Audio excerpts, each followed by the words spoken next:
Capítulo 5. A pergunta de $1 milhão. Quem não gostaria de saber qual é o melhor investimento para seu dinheiro? Essa é uma das questões mais frequentes em meus cursos, seminários e palestras, comum também entre os vários e-mails enviados à minha equipe de consultores, principal motivo para esse livro ter sido escrito. O e-mail mais frequente em minha caixa postal costuma ter uma ou duas linhas e conter uma redação semelhante a esta. Disponho de R$ 1.000 e gostaria de saber qual a melhor alternativa para aplicar meu dinheiro. Uma pergunta simples deveria merecer uma resposta igualmente simples, mas, infelizmente, essa resposta não existe. Ao menos, com a simplicidade que a maioria das pessoas espera. O fato é que jamais existirá o melhor investimento. Se houvesse uma única alternativa superior às demais, isso simplesmente se faria perceber por todo o mercado e os demais produtos deixariam de existir. Existem, sim, alternativas que são mais adequadas a um certo momento. Outras, mais adequadas a quem quer correr menos riscos. Outras, adequadas para quem tolera e sabe administrar riscos. Não se trata de onde investir, mas sim de como investir. Uma revendedora de cosméticos ganha 30% de tudo que ela vende. Um imóvel comprado na planta pode valorizar entre 25% e 70% em 2 anos. Ao participar de um leilão de imóveis ou de bens da Polícia Federal, você pode fazer aquisições pagando até 50% do valor de mercado. E ainda tem quem questione se é viável ou não conseguir, ao longo de vários anos, uma rentabilidade líquida superior a 1% ao mês. Tudo depende de como você trata os ganhos de cada lucro que obtém. O melhor investimento é aquele que atende às suas necessidades, sua capacidade de investimento, sua tolerância ao risco, o prazo que você tem de investimento e, principalmente, seu nível de conhecimento sobre o produto. Jamais o investimento em ações, por exemplo, lhe será adequado se você não buscar conhecimentos mínimos sobre o mercado, seu comportamento e características peculiares. Quanto mais você se envolver em um mercado, mais conhecerá dele, encontrando nele as melhores alternativas. É por isso que, enquanto muitos ganham dinheiro com ações, outros preferem as opções, outros não largam o porto seguro da renda fixa e outros preferirão mercados não financeiros, como imóveis, obras de arte e leilões de bens. O que costuma assustar investidores de boas alternativas são ideias prontas e equivocadas a respeito dos investimentos ou dos fatos que os cercam. São mitos geralmente construídos pela falta de informação ou por matérias sensacionalistas elaboradas por jornalistas mais mal informados do que mal intencionados. Na sociedade atual da democracia da informação, qualquer pessoa pode dizer o que pensa, e se o pensamento errado for inocentemente plantado em um veículo de mídia de massa, a ideia distorcida passa a ser vendida como verdadeira. Procurei identificar os mitos mais frequentes entre os investidores inexperientes, e cheguei aos 7 que listo a seguir.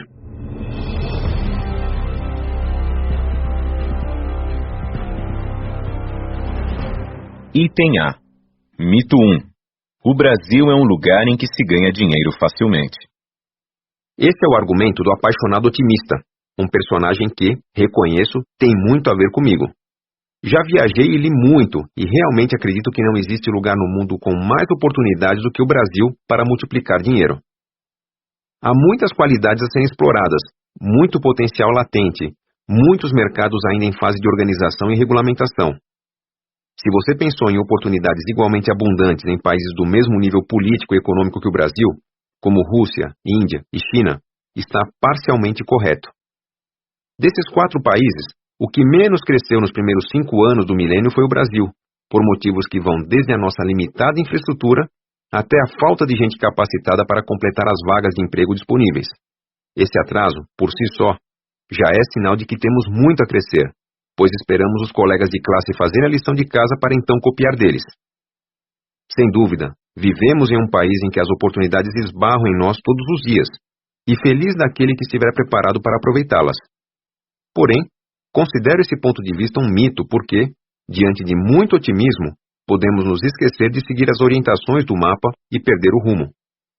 Ainda vivemos em um país em que a corrupção avança no ritmo de cada carimbo batido por um burocrata, em que os impostos são arrecadados para garantir o bem-estar da corte real e não de quem os paga, em que os tributos aumentam com a mesma naturalidade que a inflação, em que regras mudam da noite para o dia para atender a interesses parciais, em que a imoralidade é tolerável entre as autoridades e em que os justos precisam provar que o são para não serem presos.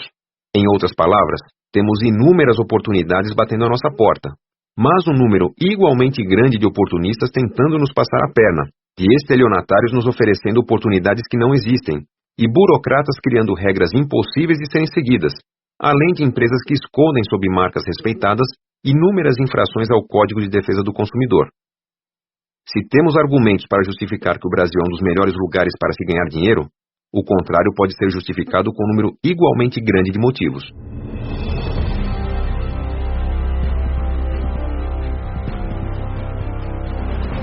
Item B. Mito 2. O Brasil é um lugar difícil para se ganhar dinheiro. Contraponto-se ao apaixonado otimista, o alarmado pessimista é aquele traumatizado com alguma perda passada que resultou de sua confiança em alguma instituição, que prega intensamente que o melhor lugar para seu dinheiro é debaixo do colchão ou em algum paraíso fiscal perdido no globo terrestre. Não faltam motivos para o trauma. Desde que o Brasil começou a se entender como uma nação próspera, patrimônios familiares foram despedaçados para atender a interesses de poderosos ou para bancar a ganância de poucos. Da chegada da família real portuguesa, em 1808, que fomentou o sequestro de imóveis para abrigar os nobres recém-chegados, aos casos mais recentes e igualmente graves de quebras de bancos e tomada da poupança, que fulminaram economias familiares construídas durante décadas, sobram motivos para o brasileiro desconfiar de uma oportunidade inovadora para seu dinheiro. Porém, não se pode desprezar a evolução do conhecimento e a maturidade que conquistamos com os erros do passado.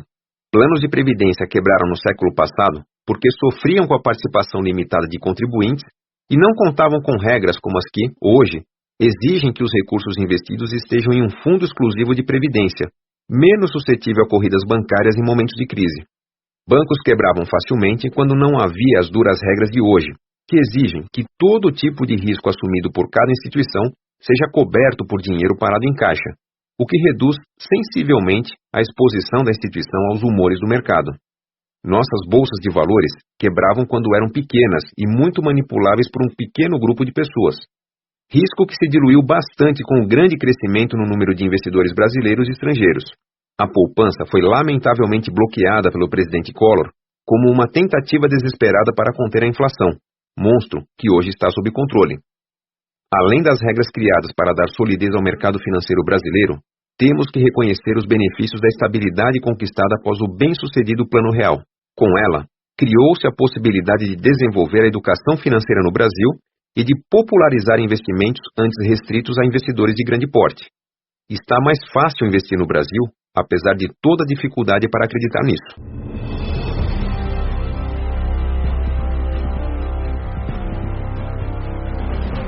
Item C. Mito 3. Investimentos de risco são bons até que apareça uma crise. O investidor com nenhuma tolerância para o risco sofre de um trauma diferente do citado no mito anterior. Ele não perdeu dinheiro por uma atitude de ganância ou leviandade de alguém em quem confiou, mas sim por ter tomado uma decisão precipitada em algum momento de crise. Ou, se nunca perdeu dinheiro nessas condições, aprendeu a investir sob orientação de quem o fez. Crises dificilmente podem ser evitadas, e todo investimento de risco está sujeito a algum tipo de crise. Então, como lidar com elas? Esse é o caso em que se encaixa perfeitamente o ditado: se você não pode contra o inimigo, então junte-se a ele. Se você não é como os mega investidores que, sob o menor sinal de crise, conseguem se desfazer instantaneamente de toda a sua carteira de investimentos ao toque de um botão, é importante que aprenda a conviver com ela. É nas crises que nos lembramos de que investimentos em ações, por exemplo, embutem elevado risco. É nas crises também que são feitas as projeções mais pessimistas, importantes elementos de um plano conservador. É na crise que o pessimismo generalizado leva muitos a repetir um erro clássico. Arrependidos por terem investido em algo que gerou perdas, novos investidores vendem suas ações e prometem a si mesmos nunca mais voltar a pensar nessa alternativa. Mas, como acontece em toda crise, depois de um tempo vem a recuperação e o esquecimento dos momentos tristes. Bons investimentos envolvem risco, e esse risco se traduz na alternância de períodos de fortes ganhos com períodos de perdas, mesmo que as perdas sejam resultantes de uma simples realização de lucros, quando, após fortes ganhos, há uma queda nos preços resultante da liquidação de papéis feita pelos grandes investidores. Quem direcionar suas fichas para mercados de risco deve estar preparado para as crises. Não apenas preparado para suportá-las, mas principalmente para evitar a euforia de investir quando muitos já estiverem comemorando lucros, e ter a paciência e disciplina para aguardar novas crises, que são a situação ideal para investir de maneira concentrada em ativos baratos. Afinal, é nas crises que os preços despencam e o investimento em ações mostra-se como um grande negócio. Crises, na verdade, deveriam ser um alívio para quem investe. Pelo menos, é aliviado que eu me sinto quando me deparo com uma crise. É nas crises que começam as belas histórias de investidores de sucesso. Quando todos estiverem comemorando o bom momento dos investimentos, segure seus impulsos e invista de maneira conservadora. Nas crises, abandone seu conservadorismo e faça escolhas que permitam bons saltos em seu patrimônio. É nas crises que começam as belas histórias de investidores de sucesso.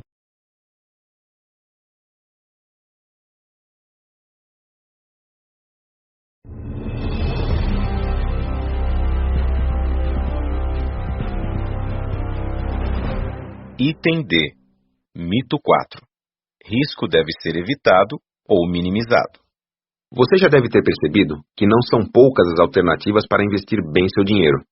Tentando ser o mais preciso possível na resposta à pergunta qual o melhor investimento, eu diria que existe um investimento diferente para cada pessoa, ou mesmo para cada situação de vida de uma mesma pessoa. Ao planejar seu enriquecimento, é natural que o investidor faça reflexões a respeito das alternativas existentes para remunerar seu capital disponível. Ele poderia, por exemplo, aplicar esse capital em títulos públicos emitidos pelo governo e, sem nenhum risco significativo ou dor de cabeça, aguardar seu dinheiro crescer com segurança e consistência a juros reais superiores a 6% ao ano no Brasil. A rentabilidade líquida obtida nos investimentos é aquela calculada após o desconto dos impostos sobre os ganhos e já subtraído o efeito da inflação. Uma alternativa que oferece risco bastante reduzido é o investimento em fundos de renda fixa, cuja rentabilidade, em alguns casos, supera a dos títulos públicos, uma vez que os gestores podem optar por investir os recursos do fundo tanto em títulos públicos quanto em títulos emitidos por empresas privadas, mais rentáveis que os papéis do governo. Se o investidor não tiver outra fonte de renda, pode viver dos juros reais de uma aplicação financeira desse tipo. Se não estiver satisfeito com os consistentes, porém reduzidos ganhos da renda fixa, esse mesmo investidor pode optar por investimentos considerados mais arrojados, como ações ou fundos de ações de grandes empresas. Em razão da possibilidade de oferir maiores ganhos, esse investidor precisa correr maiores riscos, pois, para um mercado em equilíbrio, quanto maior o risco, maior o retorno. Se investir em ações, por exemplo, fosse uma alternativa tão segura quanto investir em renda fixa, porém mais rentável, nenhum investidor investiria em renda fixa. A relação entre o retorno e o risco dos diversos investimentos disponíveis em um mercado pode ser descrita como fácil a seguir, levando em consideração que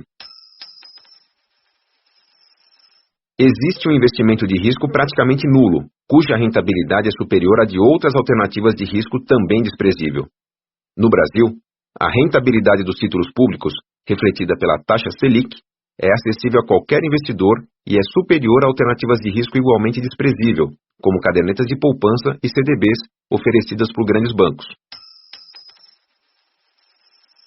Quanto maior o retorno médio que cada alternativa de investimento traz, maior é o risco que o investidor está assumindo. Investidores conscientes não optariam por alternativas menos rentáveis se existissem opções mais eficientes para o mesmo nível de risco assumido. Por exemplo, um investidor bem informado sobre caderneta de poupança e sobre títulos públicos certamente investiria na alternativa mais rentável. Da mesma forma, negócios que oferecem rentabilidade abaixo da média do mercado tendem a deixar de existir, pois supõe-se que o investidor, mais cedo ou mais tarde, optará pela melhor alternativa para si. Negócios cuja rentabilidade está muito acima da média obtida por outras opções de mesmo risco tendem a atrair outros investidores, e a resultante competição elevaria os preços, tendendo a comprimir suas margens de lucros e reduzindo sua rentabilidade. Das duas ideias anteriores, deduz-se que, numa visão de longo prazo, todas as alternativas de investimento de um mercado estarão posicionadas em cima da curva risco versus retorno desse mercado, nem acima, nem abaixo. Assim, podemos levar em consideração que a alternativa que traz maior risco ao investidor somente será aceita como opção de investimento se efetivamente puder gerar resultados melhores, como é o caso de possíveis aplicações, em ordem crescente de risco, em títulos públicos, fundos de renda fixa, fundos multimercado, ações, fundos de ações ativos e negócio próprio. Negócios cuja rentabilidade está acima da obtida por outras opções de mesmo risco tendem a atrair muitos investidores e, consequentemente, perder rentabilidade em função da maior competição. Dentre as diversas formas de investir, a que é considerada de maior risco é o investimento em um negócio próprio. Seu risco supera até mesmo dos investimentos em ações. Ao entender o porquê dessa característica, fica mais fácil entender o real conceito de risco. Ao investir em ações, você estará adquirindo parte do capital de uma empresa de grande porte, normalmente com anos de tradição, significativa participação em seu mercado, com suas finanças organizadas, transparência em seus números e em suas operações, administradas por profissionais com alto grau de formação técnica e com atividades fiscalizadas por todo um mercado de investidores.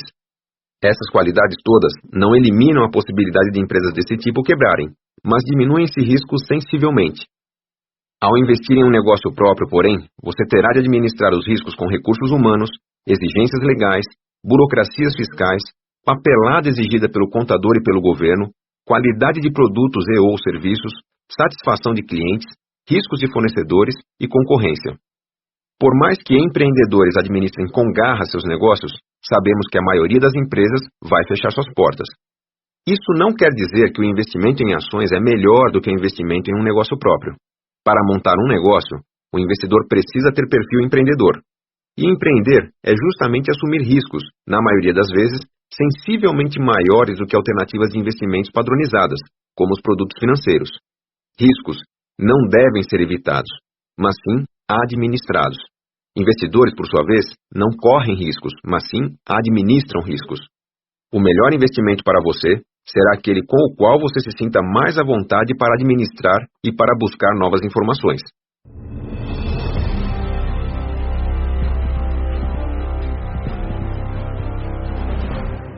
Item E. Mito 5. Seu perfil não combina com certos investimentos. Se você acredita que seu perfil de investimento é um traço da personalidade que nasce junto com você, influenciado por seu mapa astral ou signo do zodíaco, sugiro rever seus conceitos o quanto antes, para não ter uma velhice tão conservadora quanto seus investimentos. Muitas instituições financeiras nos apresentam questionários que supõem que dados como número de filhos, idade e escolaridade definem se o investidor é conservador, moderado ou arrojado. Pessoalmente, não acredito nesses questionários. Na melhor das hipóteses, o resultado oferecido por eles pode ser um primeiro chute para a definição do melhor investimento para nós, mas a aproximação é grosseira. Um questionário eficiente deveria identificar, pelo menos, seu conhecimento sobre investimentos, o conhecimento de quem o orienta, suas fontes de informação, seu tempo disponível para estudar seus investimentos, o grau de proteção assegurado para a sua família, sua estabilidade no emprego e suas expectativas de consumo e prazos para conquistá-las. Não é tarefa simples identificar as condições limitantes para seus investimentos. Nos últimos anos, deparei com vários casos de indivíduos com particularidades que conflitavam com o perfil que acreditavam ter para os investimentos. Eis alguns deles. Amanda é uma jovem de 18 anos que, ao pesquisar seu primeiro investimento, assegurou não ter perfil para risco. Porém, poucas situações são tão propícias para investimentos arrojados quanto a juventude, considerando a propensão ao aprendizado, a disponibilidade de tempo para aprender e se organizar e a certeza de contar com um bom prazo para suportar as oscilações dos mercados. No mínimo, um jovem deve buscar se informar sobre as boas alternativas de longo prazo e investir nelas. Jeremias é um chefe de família com 58 anos, 3 filhos na faculdade, bons conhecimentos financeiros, sem reservas financeiras significativas, que quer começar agora seu projeto de investimentos e que, para tirar o atraso, prefere investimentos arrojados. As condições, porém, demandam desse investidor a contratação de um seguro de vida, em primeiro lugar, e depois a constituição de uma reserva financeira segura e previsível, com investimentos conservadores. Apesar de seu conhecimento, a falta de segurança da família seria motivo para grande desconforto e risco à saúde em caso de fortes oscilações de seus investimentos. Alceu é um trabalhador com carreira estável, 12 anos na mesma empresa, com 10 meses de renda aplicados na caderneta de poupança e contribuindo para um bom plano de previdência, em que a empresa aplica 8% de seu salário e ele 4%. Seu objetivo era partir para fundos de renda fixa, para melhorar a rentabilidade de suas reservas sem deixar o perfil conservador. Porém, a segurança oferecida pelo Bom Plano e pelo FGTS é tanta que a recomendação de investir ao menos 50% das reservas em investimentos de risco seria uma boa sugestão para vitaminar os ganhos de longo prazo de sua carteira de investimentos.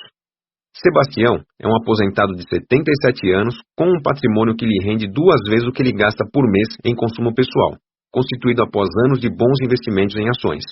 Sua experiência o intitula a manter um perfil arrojado, porém seu elevado grau de independência financeira levaria qualquer consultor a sugerir maior conservadorismo em sua carteira, visando assegurar e estabilizar a renda mais que suficiente que ele obtém. Talvez, com o objetivo de continuar o dignificante processo de aumento da riqueza, uma boa sugestão seria manter apenas uma parte reduzida do patrimônio em renda variável. Talvez a única situação que determine uma característica constante na forma de investir seja uma vida sem qualquer tipo de mudanças, tanto na renda familiar quanto nas perspectivas para as metas pessoais do investidor. Em outras palavras, a não ser que você seja um filho de magnata ou um príncipe de uma linhagem muito rica, seu perfil deve variar ao longo da vida. Deveria, ao menos. Enquanto você tem patrimônio reduzido, muito tempo pela frente e flexibilidade em relação aos prazos para colocar seus sonhos em prática, você deve ser mais arrojado. Em outras palavras, quanto mais jovem você for, maior deve ser a participação de investimentos de risco em sua carteira, pois você terá mais tempo para absorver os altos e baixos do mercado e terá mais oportunidades para ver seu patrimônio deslanchar se fizer boas escolhas. À medida que for atingindo metas de formação de riqueza e priorizando datas para utilizar parte de sua fortuna, seus investimentos devem passar a ser mais conservadores. Exemplos de priorização de datas são o compromisso de casar em uma data já agendada, o nascimento de um filho, o pagamento da faculdade dos filhos e a celebração de 25 anos de casamento. No dia em que a data chegar, seu dinheiro não poderá esperar a recuperação de uma crise. É importante que ele esteja protegido. Por isso, sugiro que, uma vez que um compromisso esteja a menos de 2 anos de ser concretizado, todo o dinheiro que será gasto com ele seja investido em alternativas conservadoras, esteja esse dinheiro já poupado ou em fase de acumulação, não importa. Esta atitude é para lhe dar paz, com a certeza de que o que já foi conquistado não será mais perdido. Desprendimento é o termo que utilizo para identificar a condição ideal para investir em ativos de risco, aqueles que podem gerar resultados diferenciados após altos e baixos. Por exemplo, se você tem uma festa de formatura agendada para daqui a 10 meses, a situação não é de desprendimento, mas sim de comprometimento. Porém, se seu objetivo é o de trocar de carro assim que acumular um saldo nos investimentos igual ou superior a R$100 mil, a situação é típica de desprendimento. Seu carro pode ser comprado antes ou depois do que seria com investimentos na renda fixa. Se o vento soprar a favor, provavelmente você atingirá sua meta antes do prazo. Mas o tempo não será seu inimigo na perseguição desse sonho. Independentemente de seu grau de aceitação ao risco, é recomendável ter ao menos uma pequena participação de seus investimentos em ações ou outros ativos de risco, pois o atual momento econômico é positivo para as empresas brasileiras. Com o passar do tempo, provavelmente seus projetos de vida irão se aproximar da concretização, o que lhe demandará mais previsibilidade e segurança nos investimentos. Da mesma forma que recomendo àqueles que me trazem fortunas para serem administradas, à medida que o tempo passa, meus investimentos vão ficando mais conservadores, o que vai limitando o espaço para o erro. Espero, portanto, errar cada vez menos e comemorar cada vez mais. Uma maneira simples de seguir essa recomendação é adotar regras simples vinculadas à nossa idade. Especialistas norte-americanos recomendam a regra do 100 para compor sua carteira de investimentos. A ideia é simples. Subtrai a sua idade de 100 e esse deverá ser o percentual recomendável para investimentos em ações. Por exemplo, se você tem 40 anos, deveria investir 100 menos 40, ou seja, 60% de seu patrimônio em ações. Quanto mais velho, menor a participação de investimentos de risco em sua carteira. No Brasil, especialistas recomendam ajustar essa fórmula para a regra dos 70 ou dos 80, devido ao maior risco dos investimentos por aqui. Provavelmente, o motivo desse maior conservadorismo seja uma combinação de maior risco de nosso mercado de ações e de uma menor expectativa de vida. Se você não quer correr riscos excessivos, sugiro ajustar a formulação para a regra dos 80, um número razoável para a expectativa de vida da classe média brasileira. Segundo essa regra, Uma pessoa de 20 anos deveria investir 60% de sua poupança em ações e reduzir essa participação à medida que envelhece. Obviamente, essa regra supõe que o investidor será passivo em sua estratégia e não se tornará um investidor ativo ou um profissional do mercado de investimentos. A regra dos 80. Sua idade menos 80. Não posso deixar de comentar o caso daqueles que evitam investimentos de risco por não suportar o sobe e desce dos preços do mercado, o que alterna a sensação de perda à de euforia. O problema aqui não está com o investimento, mas sim com o investidor e com sua ansiedade. Minha sugestão, que é inclusive a que eu pratico, é olhar com menor frequência para seus investimentos e, quando olhar, atentar para o que realmente importa. Quem investe em ações deve estar mais preocupado com a continuidade dos lucros da empresa e não com os preços das ações do mercado, pois os preços variam com o humor dos investidores. Em minha planilha de controle dos investimentos, não incluo o valor das ações. Meu principal controle da evolução de meus investimentos em ações está no acompanhamento dos dividendos pagos anualmente. A cada mês, somo em minha planilha todos os dividendos recebidos nos últimos 12 meses. Há quem questione esse tipo de controle, mas minha sensação é de absoluta segurança nos investimentos, por uma razão muito simples. Como escolho empresas com bom potencial de crescimento e minhas escolhas são pouco ousadas, a consequência é que, desde meu primeiro investimento em ações, a soma dos dividendos anuais que contabilizo mês a mês sempre cresceu. Não tive sequer um mês de queda em relação ao anterior. Para que me preocupar com os preços das ações, se é dos dividendos que pretendo tirar meu sustento?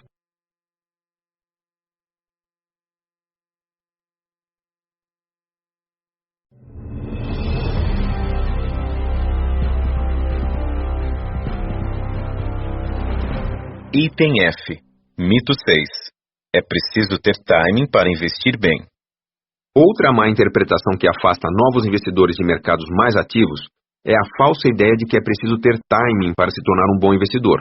A expressão, em inglês, é utilizada para definir pessoas de raciocínio rápido e pronta ação diante de uma situação oportuna, ou pessoas com boa sintonia cerebral com o ritmo necessário para certo tipo de ação. Por exemplo, o timing é essencial para quem deseja ser um bom contador de piadas. Sem ele, não damos o devido tempo para que a plateia reflita sobre as ironias das palavras, ou não damos o devido intervalo para gargalhadas que alimentam o clima de humor. Como eu não tenho bom timing, limito-me a ouvir piadas e evito contá-las. No mundo dos investimentos, o timing é uma qualidade essencial para quem pretende viver de operações diárias, os já referidos day trades, ou para quem adota a estratégia de tomar decisões com base em gráficos, a chamada análise técnica ou análise grafista. É uma qualidade típica de um trader que, somada à percepção visual, ajuda a fazer escolhas rápidas. É inimaginável que um trader possa tomar decisões escolhendo aleatoriamente gráficos de preços de ações e estudando cada movimento de alta e baixa. Uma pessoa de boa percepção visual bate o olho em um gráfico e já enxerga a oportunidade. No máximo, faz pequenas viagens análises para confirmar seu palpite, e em questão de segundos já tem uma opinião formada sobre a qualidade do investimento. É também inimaginável que, somente diante de uma oportunidade, o trader corra atrás para verificar se tem recursos para investir, se o sistema de seu banco está disponível para fazer uma transferência, ou se seu home broker está funcionando. Ao buscar uma oportunidade, um bom trader já tem engatilhado o recurso, o palpite de investimento, o grau de risco a assumir e a estratégia para desistir do investimento em caso de má escolha. Isso é timing nos investimentos. Quem não tem tempo para configurar diariamente e, antes de qualquer decisão, sua auto-organização, deve evitar estratégias muito ativas de investimento. Se fizer isso, provavelmente irá se desgastar com a dificuldade de arrecadar tributos, de providenciar o envio de recursos para a conta da corretora no momento certo, de organizar a papelada de compra e venda e de esclarecer dúvidas junto a especialistas. Quem está envolvido cotidianamente com seus investimentos tira de letra essas importantes atividades. Diferentemente do mundo das piadas, porém, quem não tem timing não está sem opções. É possível investir sim, adotando um comportamento passivo, mas não menos eficiente do que o investimento ativo. Utilizando recomendações feitas por especialistas com base na chamada análise fundamentalista, que prevê a colheita de resultados ao longo de meses, é possível adquirir investimentos com boas perspectivas e sem a preocupação de comprar ou vender logo, pois se espera que um papel com bons fundamentos mantenha bons resultados por muito tempo.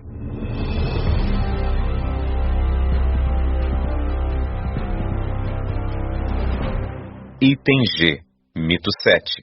Sou um investidor bem informado. Esse é o lema do investidor arrogante que, por excesso de confiança, pode acabar perdendo tudo um dia na vida. Jamais acredite que você sabe o suficiente para não precisar mais de cursos, de leituras ou do conselho de um especialista. Mesmo que seu conhecimento possa ser considerado acima da média, não conte com isso. Cultive o hábito de pesquisar sempre, de ler e de buscar conselhos. O motivo é a grande dinâmica do mercado de investimentos. Quando seus conhecimentos estiverem gerando bons frutos, considere-os ultrapassados, pois muita gente estará colhendo também e, em pouco tempo, seus ótimos investimentos serão investimentos medianos. É por isso que, mesmo rebalanceando sua carteira e tornando-a cada vez mais conservadora ao longo dos anos, sempre haverá a oportunidade de trabalhar uma parcela de risco dela. Essa parcela de risco deverá caçar oportunidades, mas as oportunidades terão diferentes nomes ao longo dos anos. Por isso, encare os investimentos como um esporte em que a experiência refina sua técnica de tentar, errar, acertar e acumular mais experiência. Com o tempo, não espere ter os melhores ativos, mas sim uma melhor condição de buscá-los. Mas não deixe de perseguir melhorias em sua carteira. Feito o esclarecimento de que não existe melhor forma de investir, nem melhor investimento, cabe a você decidir qual será seu meio para multiplicar riquezas. Se o melhor investimento é aquele com o qual nos sentimos mais à vontade ao aprender sobre ele, provavelmente você tenderá a ter uma queda pelos investimentos com os quais pessoas próximas a você estão acostumadas a lidar. É por isso que aqueles que vivem em cidades interioranas tendem a optar pela negociação de terras e commodities agrícolas, enquanto aqueles que já trabalharam em bancos tendem a optar por investimentos em fundos e títulos. Porém, essa característica não é regra, é apenas uma tendência.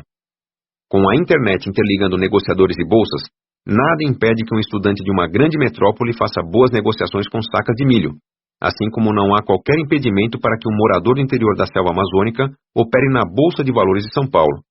Basta o acesso à internet e a vontade de aprender. Assim, acredito que o que foi dito até agora lhe dá uma boa visão de suas condições de trabalho. É hora de partir para as ferramentas e discutir as estratégias que podem tanto simplificar quanto tornar mais eficientes suas escolhas de investimento.